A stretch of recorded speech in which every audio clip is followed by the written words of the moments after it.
BBC One Scotland's on the election trail now with Iain Macwhirter and Campaign 99. Can a 67-year-old tax exile save the SNP?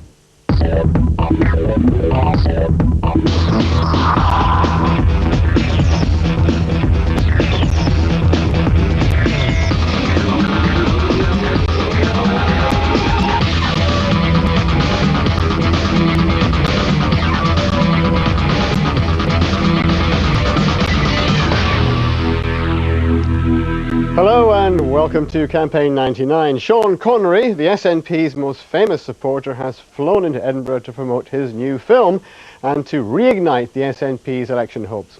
There may seem an element of desperation for the SNP to be looking to a film star to revive their campaign, but trailing Labour in the polls and with an increasingly acrimonious relationship with the Scottish press, Alex Salmond certainly needs help from somewhere. I'll be speaking to him live in a moment. First, Shelley Joffrey followed the SNP leader today as he took off his jacket and took to the streets of Govan. Glasgow, Govan and the Nationalists are on the warpath. Yesterday's opinion polls suggest they won't win here, even though it's one of their 3 target seats. So the time has come for a more direct approach. Street campaign to get a message straight to the people, because we think that's our great strength. And if it was to appeal, I think so. It's already paying off. We're going to win here this time. Okay. Thank you. That might be worth something one day. Hopefully. Alright, good. Alex Salmond wasn't kidding when he said the media are going to have to keep up with him from now on. No more walking into the lion's den of daily press conferences. It's all a bit of a scrum, but at least this way he can choose who to speak to when he wants to. And it's a safe bet the Daily Record won't be top of his list. The Nationalists have been taking a pummelling from Scotland's most popular tabloid. All's fair in love and war, says the editor, who makes no secret of the paper's staunch Labour support. But today's front page caused particular fury, a days-old picture of Sean Connery mischievously used to make today's story. There's no doubt that front page puts across a sort of fundamental truth, which is that the SNP campaign is in deep trouble, and Sean Connery is their figurehead. I think tying those two together is more than fair. But party activists don't see it that way. I think the media has played a part in the downswing in the polls. I think we have not had a fair crack at it with the media. I think it's appalling. I think it's totally undemocratic, the way that we've been misrepresented in the media, particularly by some newspapers. It's all Labour or whatever. It's certainly not us. And you've got some of the newspapers in Scotland are despicable. Can media bias alone, though, explain the apparent dramatic drop in support for the SNP? On both first and second votes, yesterday's poll suggests a significant lead by Labour. So has the party's Penny for Scotland campaign backfired? In the early part of the campaign, voters were expressing to pollsters a positive view of the SNP's tax plans. However, the latest opinion survey by NOP during this last week has indicated a contrary view for the first time, with 54% of Scots saying that they're not willing to pay higher taxes than the rest of the UK, against 42% who said they would. Now, that comes after a week of very heavy pressure from Labour, who have attacked the SNP's tax plans in party election broadcasts and billboard advertisements. Now, it may be that campaigning has had an effect on voters' opinions of the SNP's plans and has now turned them off. Alex Salmond's comments on Kosovo appear from the polls to have damaged him more than the party. That has had an impact on how voters perceive the good judgment, the decision-making ability of Alex Salmond, not only on Kosovo but perhaps on other policy areas as well. Fundamentalists in the SNP believe Labour's scaremongering on independence hasn't been rebutted effectively. They want more emphasis on hearts and minds. One suggestion is to give Alec Neil a higher profile. I think without a doubt he'd certainly have a different focus. I think if you cast your mind back to July 1991 when Alec Neil took over from Mike Russell as the Vice Convener of Publicity, the party was 16% in the polls and falling. Over that period to the conference in September, the party's standing in the opinion polls rose to 21%. So if anyone can help turn it round in a short period of time, then Alec Neil can. The fundamentalists say the campaign's being run by a salmoned clique who are trying to face two ways at once. They want the campaign to focus solely on independence. They have in effect two manifestos. They have one for the devolved Scottish Parliament and they have one for independence. Now, voters have a very low opinion of politics and politicians in general anyway, and if a political party has in effect a double message for two different circumstances, then that can only cause confusion amongst the voters. The Nationalists say their own canvass returns indicate less of a gap than the polls suggest. But even with a vigorous street campaign, there's still a lot of ground to make up in less than a fortnight. I think the damage has already been done. It may be that voters have already made up their minds that they trust Labour this time more than they do the SNP. If the Nationalists aren't to be left behind, then perhaps their saviour will come in the form of Connery, Sean Connery. In Edinburgh today, he was characteristically coy about the political dogfighting. What do you think about Donald Dewar and Scottish New Labour? What team does he play for? When are you joining the campaign? When? I never left it. The other parties, meanwhile, are revelling in the Nationalists' discomfort. I don't think the Sean Connery factor is a significant one at all, actually. I'm a great fan of Sean Connery. I would not ask him for political advice, but I would go and watch his latest film. And I think that most Scots probably take the same view. Well, it's a great pleasure that the SNP is slumping. That's borne out by our own evidence on the streets, and that our support is strengthening and growing. I'll just leave Alex Salmond to deal with his own problems. I'm leading our campaign, and I'm sure we're going to do well. There's 2 weeks to go. We take nothing for granted. We intend to earn and win every single vote we possibly can. But, you know, the result won't be decided until 10 o'clock on the election night. And joining me now from under the shadow of Edinburgh Castle is the SNP leader, Alex Salmond. Mr. Salmond, have you had a word with Sean Connery tonight? No, I had a word with him last night, but he's right behind me in Edinburgh Castle at the present moment. If you look closely in, you'll maybe catch a glimpse of him. Well, maybe we could wave. Do you think he's going to be able to do the business for you? Well, I was interested in what other parties were saying. You see, I remember 2 years ago in the referendum campaign with Gordon Brown and Donald Dewar falling over themselves to get photographed with Sean when they wanted him to help bring a yes vote for Scotland. So they seem to have changed their tune somewhat. I think that's out of desperation, is it not? Well, they're saying you're desperate in pinning your relaunch to an ageing tax exile. Well, we always intended as part of the campaign. We are stepping up a gear. We've got 2 weeks to go. These polls that you tell us about show us in second place. Our intention is to get in first place, and we're trying harder to do that. That's the aim and intention of these 2 weeks in our campaign. What has gone wrong with your campaign? Well, we've laid out a platform. We've found it difficult to get that message across to people, and therefore now we're taking it directly to the people. That seems an intelligent stepping up a gear. I mean, is it just the media, though, or do you accept there may have been faults with the thinking behind the campaign strategy? No, our campaign strategy is just as we laid it out. We're stepping up a gear, getting the jackets off and getting stuck into the campaign. I mean, I think they do a record something else. I was listening to Martin Clark there. I mean, to pass off the fact that today's front page, a 9-day-old photo presented as being something to do with the election campaign. I mean, the only reason the record are knocking Sean Connery is because he's supporting the SNP. There's no other reason for it. And I think that goes rather beyond normal journalism, wouldn't you think?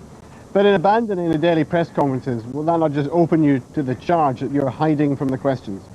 No, I had a press conference in Govan today and answered all the press's conference together. You should have been there, Iain. You'd have enjoyed it. It was great fun. And what I enjoyed about Govan today was the street campaigning, meeting the undecided voters, and particularly the evidence that most of them were moving to the SNP. This campaign's got a long time to run, and you're going to have to work hard to catch up with us over the next 2 weeks. Well, apart from excluding them from the formal press conferences, what are you going to do about the kind of press coverage you've been getting?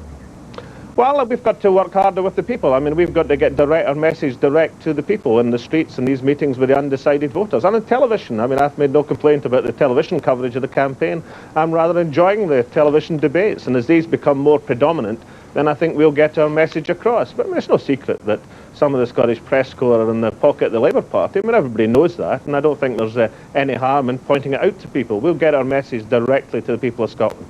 Well, Kosovo hasn't gone down particularly well. Your penny for Scotland hasn't apparently captured the imagination of Scots. Do you think that by challenging in this way 2 taboos, tax and the bombing, it might have been 1 taboo too many? Well, I was interested in the question time audience last night. It seemed to me there was a huge mood swing, and I think today with NATO and the European Union now calling for an oil blockade, Iain, something that we called for 4 weeks ago, I think that issue is being clearly substantiated in our favour. I mean, it's a difficult issue. I don't think it's a party political issue, but I think what I said was right, and I think it's been shown to be right. On the tax thing, I stand full square behind the argument that people in Scotland pay more importance to education, health and housing than to a bag of crisps a day, which is what Gordon Brown's tax bribe is worth. I do accept that we have to persuade people that that £690 million collected from the pennies to Scotland will go into health, education and housing. If and we why do have that, you not we'll been win able the to campaign. convince people of that thus far? Well, we've set out the agenda and we've got to get that message across. I think as long as people know that that money is going to improve health, education, housing, the schoolroom and the hospital ward, then we'll win the Penny for Scotland campaign. What about Malcolm Dixon's point that by having two manifestos, effectively one for devolution, one for independence, it appears as if you're speaking in two different tongues? Well, you know, we're fighting an election for the devolved parliament. I think people sort of expected us to lay out our manifesto. I mean, we haven't as yet managed to communicate some of these ideas because the press coverage has got nothing to do with the press conferences we've been setting forward. OK, we'll take our message directly to the people of Scotland, but if you're fighting in a devolved parliament, you have to have that devolved parliament manifesto as well as the independence vision. And that combination of a pragmatic manifesto and an independence vision is going to stand us in good stead as we barnstorm Scotland. Don't losers always blame the media? Well, I've not actually blamed the media. I mean, I'm saying the Scottish press are as they are. I mean, if you take, for example, one newspaper, one that you write for, Iain, actually, the Herald, which is not an SNP paper, but it's had fair coverage, I think, of the election campaign, and its reward has been to have its advertising withdrawn from the Labour Party because that's the sort of bullying way they behave. Well, I'm not going to behave in that way, but I'm saying some of the Scottish papers, the Daily Record in particular, are in the pocket of the Labour Party. I'm not making a complaint about that. I'm just saying we've got to get over their heads, take our message to the people and win this election for Scotland. You're very much making this a personal relaunch. You're going to be fronting the campaign. It's going to be you personally who's taking it to the country. That's going to make you very vulnerable if it fails. I don't intend to fail. I mean, we're the second biggest party in Scotland according to these opinion polls. We're trying harder to be Scotland's first party. What about this magic figure of 40 seats that people are talking about? If you don't achieve 40 seats, will you reconsider your position? Well, I'm not setting any target or limit in the SNP's ambition. Our objective is to win this election and win it for Scotland. And win it with Sean Connery? Well, Sean Connery, I think, is going to be of substantial assistance, and I've got a wee prediction for you. Come Monday, like us or hate us, all the Scottish press will be focusing on Big Tam and the SNP election campaign. Well, we'll see that Big Tam on Monday. Thank you very much, Alex Salmond. Thank you. Now, as everyone knows, or rather doesn't, since the Scottish Office Education campaign has not gone terribly well, there are 2 votes for Holyrood on May the 6th. Well, there's actually 3 if you count the local government ballot, but let's not overcomplicate matters. The first vote is for the 73 first-past-the-post seats, and the second vote is for the 56 top-up seats for Holyrood. The way the list seats are calculated, parties who do well in the first ballot will find it hard to get seats on the list. With me, here's our parliamentary correspondent David Porter to explain. Edinburgh Pensland's a mixed constituency, the safest Conservative seat in the Lothians region until the 1997 general election wipeout. It's an area in which the Tories, who still style themselves the party of the Union, now have high hopes of picking up seats. The second vote is of particular interest to the Conservatives. It's a new dimension for Scottish politics to have the second vote, and it does mean that for voters in any part of Scotland, they now can have a say. That second vote will count. On the 6th of May, we'll all be asked to fill in 2 ballot papers. A Scottish Office advertising campaign is attempting to explain the complexities of the new system. Sounds simple enough. No bother. You'll be given 3 voting papers on May the 6th, 1 for the local government elections and 2 for the Scottish Parliament. The lilac paper will be for the constituency vote. The second peach-coloured paper will contain the regional party lists with their logos. 73 MSPs will represent the individual constituencies. 56 MSPs will be elected from the regional lists. There'll be a total of 129 members representing Scotland's new Parliament. Gerhard Schroeder celebrates his victory in the German general election last year.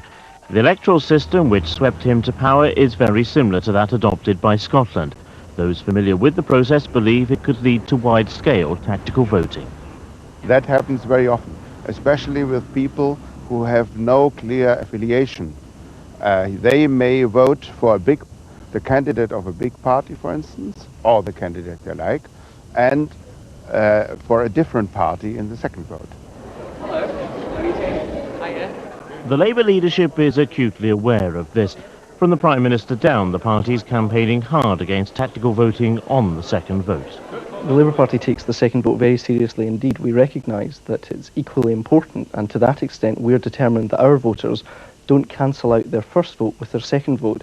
If you're voting Labour in the first vote, you should be voting Labour in the second. Other parties, though, are determined to exploit any tendency by electors to switch between the parties on their first and second votes. I think it's very important that we have that second vote and that people give very careful consideration as to how they vote on the second ballot, so that we can make sure that this is a parliament that is truly representative.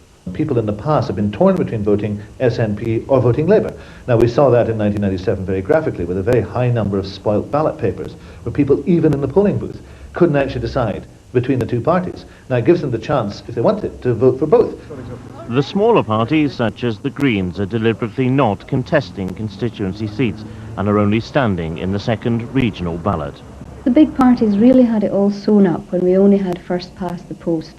But this is different now. With a second vote and a proportional vote, there really is room for small parties to get involved. But among shoppers in the marginal constituency of Eastwood near Glasgow, there's still widespread confusion about how the new voting system will work. Not sure at all, and I think a lot of people feel the same way. I think that actually. You know, well, there's so many papers, and at the end of the day, you're going to vote for someone that's going to represent you in your local council. Can they still represent you in Westminster? I'll vote for the Conservative Party on both counts. I could have won for one party and proportional representation. That would be for another one. At the moment, the diggers and the demolition contractors are the only ones at work on the Holyrood site in Edinburgh. Much needs to be done to transform this rubble into the permanent home for the Scottish Parliament. But the way people use the new electoral system will be a major factor in deciding how those who occupy this site in future will shape the new Scotland. David Porter and the mysteries of Holyrood voting, and I'm joined now from Aberdeen by Labour's Mike Elrick and from Edinburgh by Brian Monteith of the Scottish Conservatives. Mike Elrick, first of all, what's your impression in your area? Do you get the impression that the Scottish Office campaign has been a success? Do people understand what they're going to be voting for? Well, Iain, I was out in the doorsteps this afternoon in what was previously a safe Tory area, and it's quite clear that Conservative voters are coming across to the Labour Party.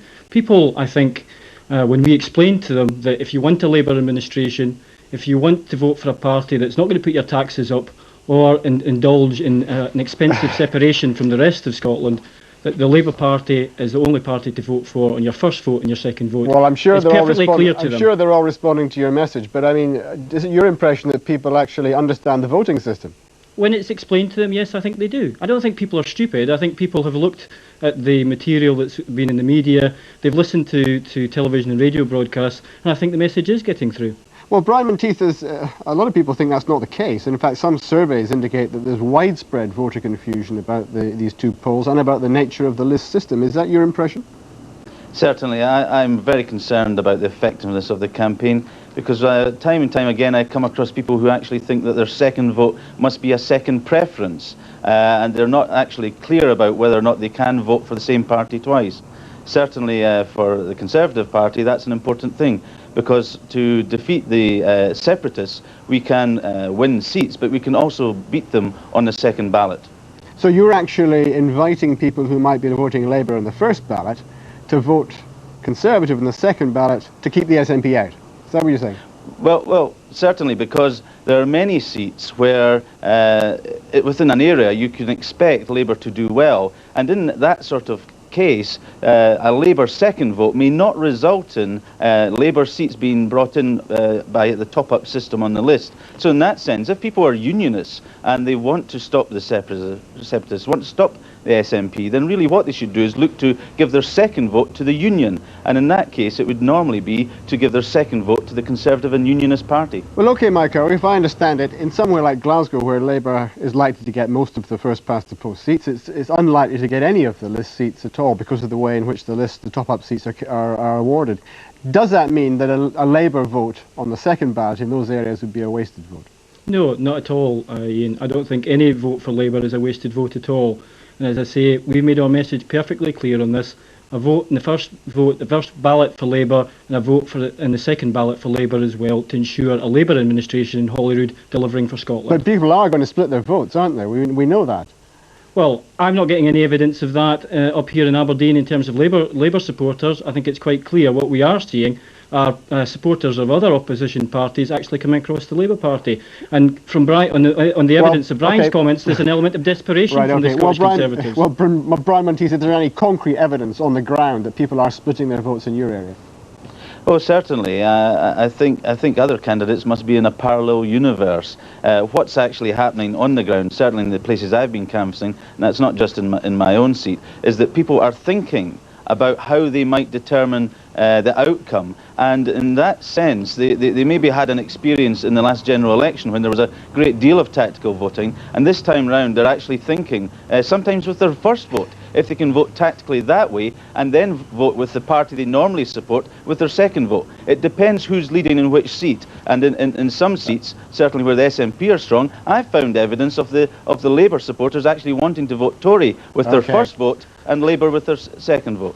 Vote early, vote often. Thank you very much indeed, Brian Monteith and Michael. Thank you. Elwick. And from the parallel universe of Holyrood voting systems, we return inevitably to 007, James Bond, Sean Connery and the SNP.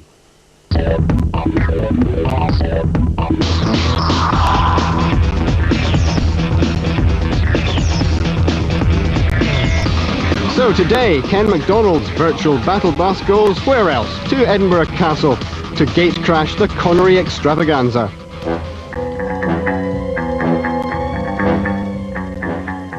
Once he was the UK's secret weapon against the Ruskies. Now he's the SNP's not at all secret weapon against the UK. James Bond has come to town. Yes, the Nats are unveiling their smart weapon, or in the case of Sean Connery, their smart but casual weapon. Mr. Connery is arguing for independence. This is a strategy which is proven to have worked for Sean's accountant, who every year argues the Star is independent of the UK tax system. In one of his post-Bond films, Mr. Connery immortalised the phrase, "We shale into history," which is roughly the fate the SNP's fundamentalist wing have in mind for Alex Salmond, unless things start looking up really quickly. The last time Sean turned out to support Scotland's team, as opposed to Scotland's party, we lost to Brazil, and we scored an own goal. He'll be hoping history doesn't repeat itself. The Connery-era Bond was an icon of the 60s, when everything swung. Soon everybody wanted to be just like Sean, driving about in an open-topped sports car with an unconvincing hairstyle. But what modern-day icons can the parties call on? The SNP have the supermodel Kirsty Hume. Just in passing, is there any such thing as a minor model, or are they all super? Some people are famous for being famous. Kirsty Hume is famous for being thin. But then David McCletchie would just like to be famous full stop. Yesterday he unveiled the Tories' latest wizard wheeze, a bed of nails. This is believed to be a small-scale model of the one which his party's preparing for his exclusive use just as soon as the campaign's over. How can the Lib Dems top such slick electioneering? They must have sat up all night thinking of this one. Let's send Jim Wallace out to get his picture taken with a baby. Oh, well done. Yeah. Why didn't anyone else think of that before? Ha, no wonder Labour are reeling before the onslaught of all this celebrity. What stars do they have? Well, they have one, and he's a secret. There he is. No, not Kenny McIntyre, the other guy. His name is John Rafferty. He's the man quietly running Labour's campaign, and at least he's having fun. Us? We agree with Edinburgh Zoo's lion less than rampant Jodie. Scotland awake? Barely. Kevin MacDonald's virtual battle bus will be back again soon. Now, for a quick look at tomorrow's papers, the Herald says that Sean Connery takes centre stage. The Sun also splashes on that story. And the Dundee Courier's political pages lead with William Hague's attack on Brown and Blair over tax. Well, I'm joined now from Edinburgh by our political editor Brian Taylor and by our political correspondent Kenny McIntyre here in the studio. Brian Taylor, you're speaking to us from outside Edinburgh Castle, where Sean Connery is attending his extravaganza tonight. Any indication of what's been going on? I think the main thing that the party, the SNP, are looking for is the speech that he's due to make on Monday. Over the weekend it's very much movie business, but on Monday he's due to make the second ever political speech of his life. The first, of course, was during the referendum campaign when he came to the aid of the Yes campaign in the Royal High School, just a couple of hundred yards up that way. But the speech on Monday, I gather, he intends to make full of fire and brimstone and attacking very much on the fundamentals of independence, the fundamental cases he sees it of the need for Scottish freedom. And I gather also that he's been pretty miffed by the portrayal at the Record this morning and might try and get a little bit of his own back on Monday. Indeed. Well, Kenny McIntyre, do the SNP seriously believe that Sean Connery can salvage their election campaign? I think some of them do, but I think they're clutching at straws, because I mean the reality is he's been around in the political scene supporting the SNP for a very long time. As Brian says, this is his first actual big political speech, perhaps of his career. But I think the reality is that it's going to take more than that on all available evidence. I mean, I spoke to a very senior figure in the party half an hour ago, just before we came on air. He said he didn't think that Mr. Connery would make a blind bit of difference to the situation. A bit of colour, a bit of passion, but nothing in terms of substance. Do you think he can make any difference, Brian Taylor? I don't think so. I don't think that perhaps the SNP in their deepest sense believe that he can. They believe that he perhaps represents the resonance of passion, the resonance of independence, the resonance of the liberation campaign that they see themselves embarked on in the longer term.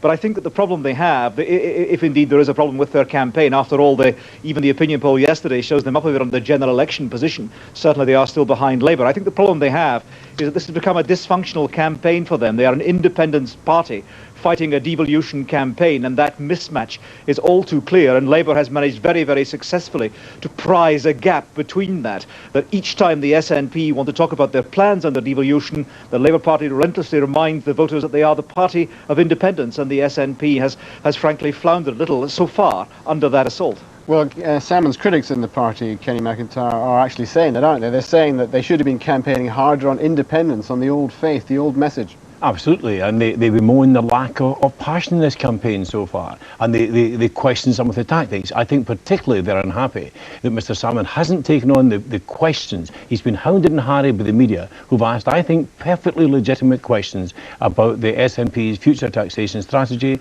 They've been asking because the SNP raised it themselves in pamphlets about the possibility of whether it would stick with raising the ceiling in national insurance contributions, what sort of fiscal deficit there was. And I think the reality is they have created the impression, rightly or wrongly, with journalists that they only want to answer specific questions and not to answer particularly probing ones. What about this question of Alex Salmond's future in the Scottish National Party, Brian Taylor? There are people saying that if they don't deliver this magic figure of 40 seats on May the 6th, that his position will become very difficult. I think if it were frankly a bit below that, then his position would be in question. I think perhaps if they weren't above 30%, one figure in the SNP I was talking to was saying if they had to be above 30% rather than so much a question of seats, they had to show, in other words, a substantial advance upon the SNP's position at the general election. Mr. Salmond, many will not remember this, but Mr. Salmond is on record as saying when he was first appointed leader in 1990 that if he hadn't made substantial progress for the SNP within a decade, then he himself would step down. Now, perhaps it'll be a question of what we calculate as substantial progress for the SNP, and I think that can only be told on May the 7th. Okay, no one, frankly, is talking about that now. Okay, briefly, Kenny, can they do it? I think it's a big task. I think that they have to get in excess of 35 seats, or I think Mr. Salmond is in trouble in the long term. Kenny McIntyre, Brian Taylor, thank you very much. And that's all from Campaign 99 for tonight. We'll be back on Sunday at 1 o'clock on BBC Two Scotland. So for me for now, good night.